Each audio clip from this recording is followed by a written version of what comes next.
আজকে একটা গুরুত্বপূর্ণ শরীরের অঙ্গ নিয়ে কথা বলবো। আমরা গুরুত্ব দিই না, আমাদের শরীরের প্রত্যেকটা জয়েন্ট চেনের মধ্যে থাকে, ভাবে দেখেন শিকলের মধ্যে এভাবে কিন্তু আছে, আমরা এটা গুরুত্ব দিই না। প্রত্যেকটা জয়েন্ট, একটা জয়েন্টে ইয়ে হলে আরেকটা জয়েন্টে ইয়ে হবে, ব্যথা পাই না আমরা। এটা ঘাড়ে কোনটা কোন জায়গায় ব্যায়াম ব্যায়াম খুব গুরুত্বপূর্ণ। ব্যায়াম সঠিকভাবে ব্যায়াম করতে হবে।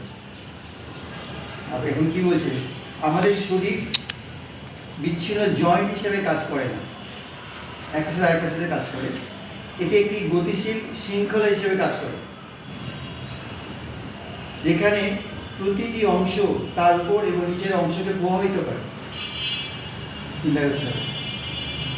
একটি মূল নড়াচড়ার নীতি হলো সারা শরীরের স্থিতিশীলতা এবং গতিশীলতার প্যাটার্ন। যখন এই প্যাটার্নটি ভারসাম্যপূর্ণ থাকে তখন নড়াচড়া কার্যকর হয় এবং ব্যথার ঝুঁকি কম থাকে। শরীরে ব্যথা পায় না, সঠিক ব্যথাকে ব্যথা ঝুঁকি কম থাকে। যখন এটি ভেঙে যায় তখন ক্ষতিপূরণ শুরু হয়। নিচ থেকে পৃষ্ঠের সাথে খাপ খাইয়ে নিতে এবং শক্তি শোষণ করার জন্য পায়ের গতিশীলতা প্রয়োজন। নিরাপদে এই শক্তিগুলি প্রেরণ করার জন্য হাঁটুর গতিশীলতা প্রয়োজন। শক্তিশালী বহুমুখী গতির জন্য নিতম্বের গতিশীলতা প্রয়োজন। স্নায়ু এবং ডিস্ক কাঠামো রক্ষা করার জন্য কটিদেশীয় মেরুদণ্ডের স্থিতিশীলতা প্রয়োজন।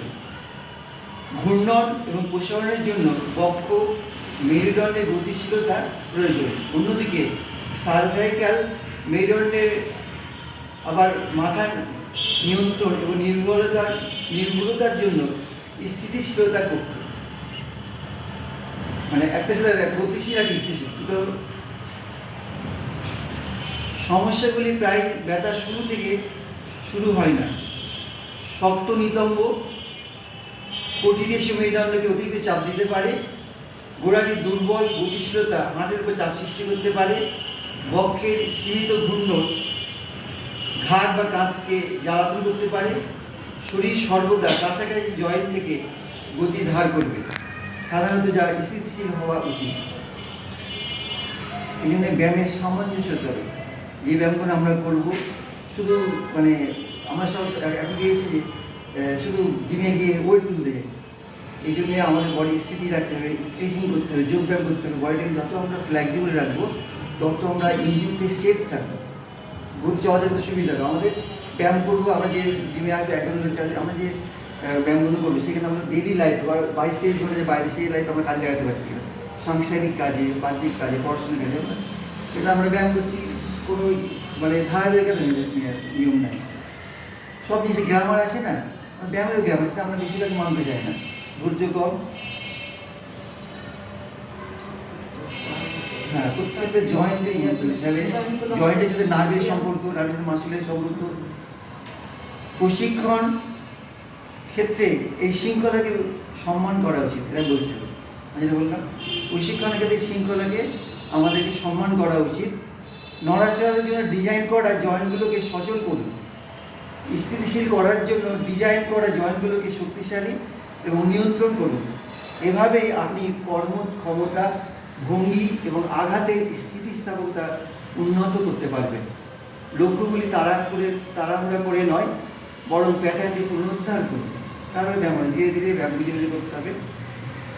এটাই আজকে আলোচনা বিষয়। আমাদেরকে শরীরের সব কিছু জানতে হবে, সেইভাবে ব্যায়াম করতে হবে। আবার বলছি, সার্ভাইকাল স্পাইন স্ট্যাবিলিটি, স্থিতিশীল। 2 নম্বর হলো থোরাটিক স্পাইন মোবিলিটি, কোনটা কোন অংশ কি স্থিতিশীল কোনটা গতিশীল দেখিয়ে দিচ্ছে। হ্যাঁ, lumbar spine stability, hip mobility, knee stability, ankle mobility. একটা গতিশীল আর স্থিতিশীল, এটা আমাকে বুঝতে হবে। কিন্তু সুস্থ থাকার জন্য এইগুলো গুরুত্ব দেবো। সবাইকে ধন্যবাদ।